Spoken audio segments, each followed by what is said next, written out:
নমস্কাৰ এই মুহূৰ্তত আহি পৰিছে ৰাতিপুৱাৰ কেইবাটাও গুৰুত্বপূৰ্ণ খবৰ আজি 11 অক্টোবৰ অসমৰ লগতে ভাৰতৰ বিভিন্ন প্ৰান্তৰ পৰা কেইবাটাও খবৰ আহি পৰিছে এই মুহূৰ্তত জনাই আছো এটা বিগ ব্ৰেকিং নিউজ জুবিন গাৰ্গৰ মৃত্যুৰ ঘটনাৰ তদন্ত যেনেকৈ হ'ব লাগিছিল তেনেকৈ হোৱা নাই ডক্টৰ হিমন্ত বিশ্ব শৰ্মা মুখ্যমন্ত্ৰী হৈ থকালৈকে জুবিন গাৰ্গে ন্যায় নাপায় এবাৰ হিমন্ত বিশ্ব শৰ্মাৰ বিৰুদ্ধে খৰপ হৈ জুবিন গাৰ্গৰ ন্যায় বিচাৰি এই মন্তব্য কৰিছে এপিসিসিৰ সভাপতি গৌৰৱ গগৈ জুবিন গাৰ্গৰ তদন্তক লৈ লৰা ধেমালি কৰি থকা হৈছে মুখ্যমন্ত্ৰী হিমন্ত বিশ্ব শৰ্মাই জুবিনৰ তদন্তৰ গভীৰতালৈ যাবলৈ ইচ্ছা কৰা নাই এবাৰ হিমন্ত বিশ্ব শৰ্মাৰ বিৰুদ্ধে খৰপ হৈ এই মন্তব্য কৰিছে অজিত কুমাৰ ভূঞাই সংবাদ মেলপাতি অজিত কুমাৰ ভূঞাই হিমন্ত বিশ্ব শৰ্মাৰ বিৰুদ্ধে খৰপ হৈ পৰিছে আৰু লগতে কৈছে যে লৰা ধেমালি চলিছে জুবিন গাৰ্গৰ মৃত্যুৰ তদন্তত জুবিনৰ মৃত্যু ৰহস্য ফাদিল হ'ব পৰাকৈ হোৱা নাই কোনো তদন্ত জুবিন গাৰ্গে ন্যায় পাবনে নাই হিয়া পৰিয়ালৰ লোকেহে ক'ব মুখ্যমন্ত্ৰীয়ে আগতীয়াকৈ ন্যায় দিয়া বুলি সাৰ্টিফিকেট কিয় লৈছে মুখ্যমন্ত্ৰী হিমন্ত বিশ্ব শৰ্মায়ে আগতীয়াকৈ সাৰ্টিফিকেট লোৱাতকৈ ন্যায় সুনিশ্চিত কৰাৰ বাবে আৰক্ষীক সহযোগ কৰক এবাৰ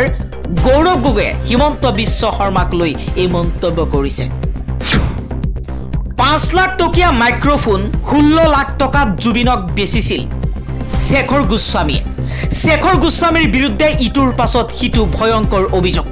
যিজন শেখৰ গোস্বামীক লালিত পালিত কৰি নিজৰ লগত ৰাখিছিল সেই শেখৰ গোস্বামীয়ে বিশ্বাসঘাতকতা কৰিছিল জুবিন গাৰ্গৰ লগত জুবিন গাৰ্গেও কৈ আছিল যে 16 লাখ টকাত মই মাইক্ৰফোন আনিছো কিন্তু আসলতে এই মাইক্ৰফোনৰ দাম আছিল 5 লাখ টকা 5 লাখ টকীয়া মাইক্ৰফোন 16 লাখ টকা জুবিন গাৰ্গক বিক্ৰী কৰিছিল শেখৰ গোস্বামী জুবিনৰ ঘৰটো সম্পূৰ্ণ নহল কিন্তু শেখৰৰ তিনিমহলীয়া ঘৰ জুবিন গাৰ্গৰ কম্পিউটাৰো নিজৰ ঘৰৰ পৰাই চলাইছিল শেখৰ গোস্বামীয়ে জুবিন গাৰ্গক ব্যৱহাৰহে কৰিছিল কিন্তু তেওঁৰ বাবে একো কৰা নাছিল 5 লাখ টকীয়া মাইক্ৰফোন 16 লাখ টকাত জুবিনক মিছা কথা কৈ বিক্ৰী কৰিছিল বৰ্তমান সময়ত হিমন্ত বিশ্ব শৰ্মাৰ চৰকাৰত পুৰণি বিজেপি নেতাৰ গুৰুত্ব নোহোৱা হৈছে যাৰ বাবে বিজেপিৰ পৰা পদত্যাগ কৰিছে ৰাজেন গোহাঁই কৈছে বৰ্তমান হিমন্ত বিশ্ব শৰ্মাৰ নেতৃত্বাধীন বিজেপি চৰকাৰৰ ভিতৰত বনিয়াৰহে গুৰুত্ব বাঢ়িছে ৰাজেন গোহাঁইৰ মতে অশোক সিংগালে অসমৰ য'তেই মন যায় তাতেই নিৰ্বাচন খেলিব পাৰিব কিন্তু তেওঁ খিলঞ্জীয়া নহয় কিন্তু অশোক সিংহালৰ দৰে এজন খিলঞ্জীয়া লোকে মন গলেই তেওঁ যিকোনো প্ৰান্তত যিকোনো সমষ্টিত নিৰ্বাচন খেলিব নোৱাৰে মুখ্যমন্ত্ৰী হিমন্ত বিশ্ব শৰ্মাই অসমৰ খিলঞ্জীয়াতকৈ অসমৰ পুৰণি বিজেপি নেতাসকলতকৈ বিশ্বাসত লয় বনিয়াসকলক যিসকল অসমৰ নহয় ৰাজেন গোহাঁইয়ে কেইবাটাও বিস্ফোৰক মন্তব্য কৰি হিমন্ত বিশ্ব শৰ্মাক অসমৰ খিলঞ্জীয়াৰ ডাঙৰ শত্ৰু বুলি বিজেপি অসমীয়াৰ ডাঙৰ শত্ৰু বুলি কৈ বিজেপি ত্যাগ কৰিছে জুবিন গাৰ্গে ন্যায় নাপালে মহাভাৰতৰ যুদ্ধ হ'ব বাদ্যযন্ত্ৰ বজোৱা কেইটামান কেৱল পইচাৰ ধান্দাত আছিল জুবিনক লৈ চিন্তা নাছিল কোনো এজন লোকৰ এবাৰ খৰপ হৈ পৰিছে খগেন গগৈয়ে কৈছে জুবিন গাৰ্গে ন্যায় নাপালে মহাভাৰতৰ যুদ্ধ হ'ব শেখৰ গোস্বামীৰ পৰা আৰম্ভ কৰি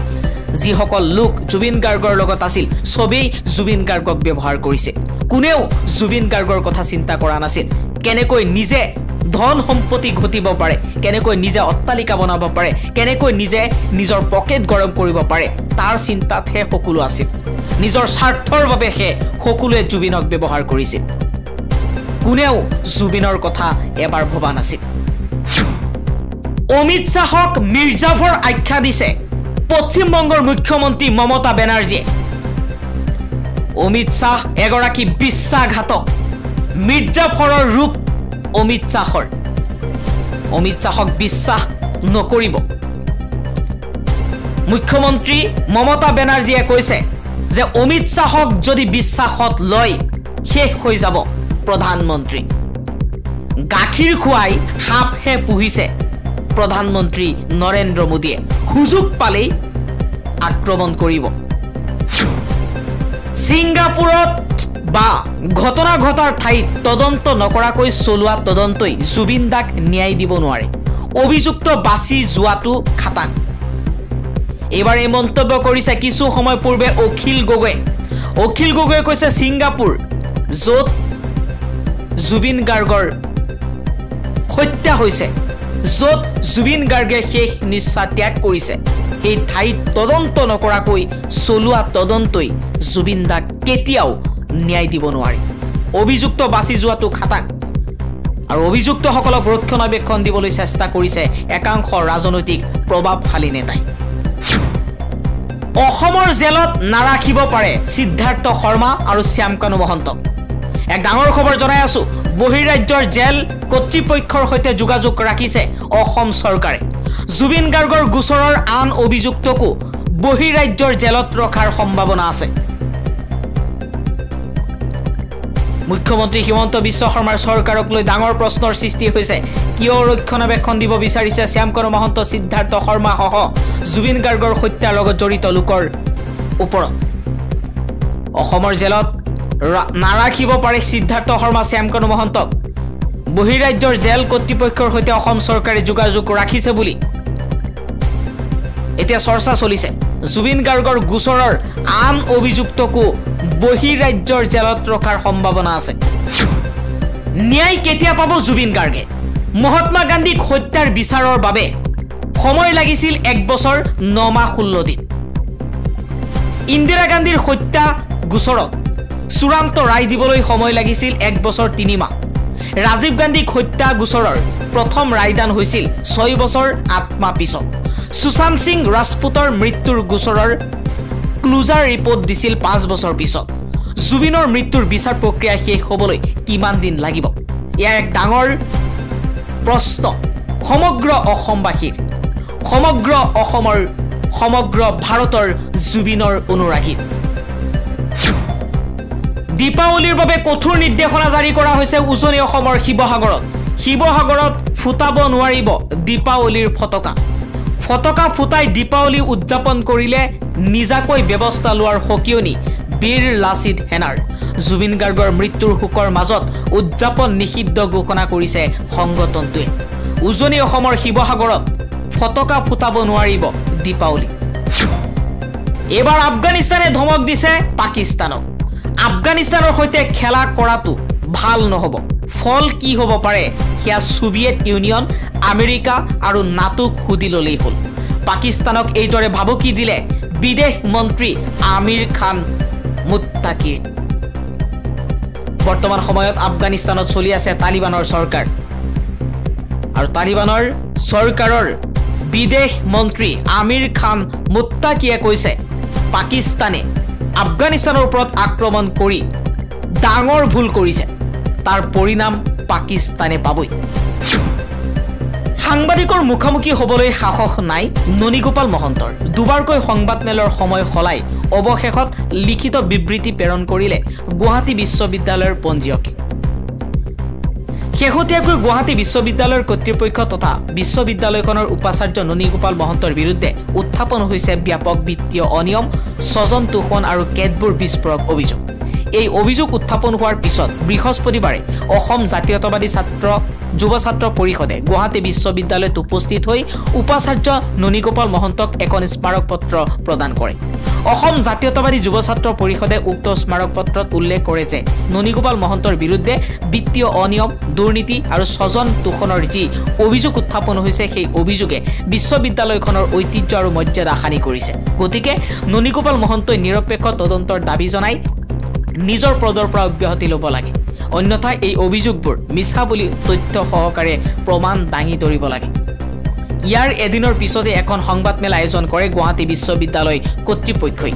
শুকুৰবাৰে দিনৰ 11 বজাত এখন সংবাদমেল আয়োজন কৰি সাংবাদিকসকলক আমন্ত্ৰণ জনোৱা হয় কিন্তু পৰৱৰ্তী সময়ত 11 বজাত হ'বলগীয়া সংবাদমেল বাতিল কৰি বিয়লি 4 বজালৈ পিছুৱাই দিয়া হয় ইফালে বিয়লি 4 বজাত সংবাদমেল সম্বোধন কৰাৰ সলনি সংবাদ মাধ্যমলৈ এখন গা এৰা দিয়া বিবৃতি প্ৰেৰণ কৰে গুৱাহাটী বিশ্ববিদ্যালয়ৰ পঞ্জীয়ক উৎপল শৰ্মাই জুবিন কংগ্ৰেছ বিজেপিৰ নহয় অসমৰ শেষ সম্পদ কুটিল ৰাজনীতিৰ হাতিয়াৰ হ'ব নোৱাৰে জুবিন গাৰ্গ 2026ৰ বৈতৰণি পাৰ হ'বলৈ জুবিনক ব্যৱহাৰ নকৰিব ষ্টুডিঅ'ত জুবিনৰ বন্ধু মানস ৰবিনে কেইবাটাও বিস্ফোৰক মন্তব্য কৰিছে বৰ্তমান সময়ৰ ৰাজনীতিক লৈ কংগ্ৰেছ বিজেপিয়ে জুবিনক লৈ যাতে কোনো ৰাজনীতি নকৰে তাৰ বাবে আহ্বান জনাইছে পিঠাচাৰী অত্যাচাৰী একনায়কত্ববাদী অসম বিৰোধী বিজেপিক ৰাইজে উফৰাব বিচাৰে প্ৰতিগৰাকী কংগ্ৰেছ কৰ্মীয়ে বিজয়ৰ মনোভাৱ তথা সংকল্পৰে নিজৰ দায়িত্ব সম্পাদন কৰক এবাৰ এই আহ্বান জনাইছে ৰিপুন বৰাই কৈছে বৰ্তমান সময়ত অসমত চলিছে মিথ্যাচাৰী অত্যাচাৰী একনায়কত্ববাদী অসম বিৰোধী বিজেপিৰ অত্যাচাৰ ৰাইজে বিজেপিক ভোট দিছিল জনজাতিকৰণৰ আশাত ৰাইজে বিজেপিক ভোট দিছিল সংস্থাপনৰ তাগিদাত মৃত্যুমুখলৈ যোৱা চাহ বাগান পুনৰুদ্ধাৰৰ বাবে পিছে মুখ্যমন্ত্ৰী ডক্টৰ হিমন্ত বিশ্ব শৰ্মাই এই বিষয়বোৰ পাহৰি এতিয়া ৰাইজক কৈছে যে 2026ত বিজেপি জয় হ'লে মিঠাতেল দিব মুখ্যমন্ত্ৰী হিমন্ত বিশ্ব শৰ্মা বিজেপিক লৈ সৰব হৈ এই মন্তব্য কৰিছে ভূপেন কুমাৰ বৰাই দৰমহাটোৰ বাহিৰে মোৰ কোনো সম্পত্তি নাই কিন্তু 2025 চনত এডিআৰে হিমন্ত বিশ্ব শৰ্মাক দেশৰ নৱম ধনী মুখ্যমন্ত্ৰী বুলি তালিকাত অন্তৰ্ভুক্ত কৰিছিল 17 কোটি টকা মূল্যৰ সম্পত্তিৰে নৱম ধনী মুখ্যমন্ত্ৰী হিচাপে চিহ্নিত কৰিছিল মুখ্যমন্ত্ৰী হিমন্ত বিশ্ব শৰ্মা মুখ্যমন্ত্ৰী নিজেই কৈছে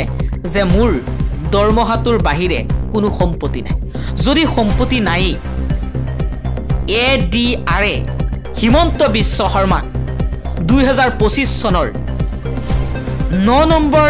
দেশৰ ধনী মুখ্যমন্ত্ৰীৰ তালিকাত অন্তৰ্ভুক্ত কৰিছে কিন্তু তেতিয়া কিয় মুখ খোলা নাছিল ৰাজীৱ ভৱনত প্ৰদেশ কংগ্ৰেছৰ বৃহৎ যোগদান কাৰ্যসূচী সম্পূৰ্ণ কংগ্ৰেছলৈ কিৰিপ চলিহাৰ পুত্ৰ কাৰ্তিক সেন সিনহা গোপাল প্ৰধান অসম প্ৰদেশ কংগ্ৰেছ কমিটিৰ সভাপতি গৌৰৱ গগৈৰ উপস্থিতিত ৰাজীৱ ভৱনত বৃহৎ যোগদান কাৰ্যসূচী অনুষ্ঠিত হয় 10 ছেপ্টেম্বৰৰ দৰে পূৰ্বে ঘোষণা কৰা তাৰিখ অনুসৰি 10 অক্টোবৰত অনুষ্ঠিত যোগদান কাৰ্যসূচীত বিজেপিকে ধৰি আন দলৰ বহু নেতা কৰ্মীয়ে কংগ্ৰেছ দলত যোগদান কৰিছে ইয়া 2026 চনৰ নিৰ্বাচনৰ পূৰ্বে কংগ্ৰেছৰ উত্থান বুলিও কংগ্ৰেছৰ সভাপতি গৌৰৱ গগৈয়ে এই মন্তব্য কৰিছে অসম প্ৰদেশ কংগ্ৰেছৰ সভাপতি গৌৰৱ গগৈয়ে কৈছে যে 2026 চনত বিজেপিৰ পতন হ'ব আৰু কংগ্ৰেছে অসমৰ জনতাৰ হৈ কাম কৰিব